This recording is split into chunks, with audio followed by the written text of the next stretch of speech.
In your book, one of the things that struck me as I was reading it, the story of 9/11 is, I guess you could say, the historic event that's in the forefront.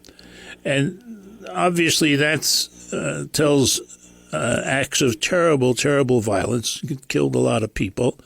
And at the same time, you're telling the story of a different kind of violence, the violence of rape.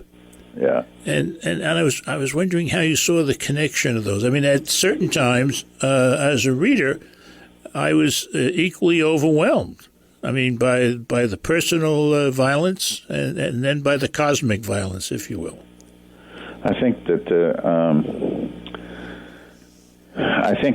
I actually, when I began to see it as a novel, began to think that about how each of us has our own personal catastrophe. I mean, for everyone that was directly involved in that terrible event, of course, it was terribly personal, and it's still something everybody who was involved in it is having to try to find a way to live with. But that these kinds of public traumas happen in such a way that one's own private traumas can actually take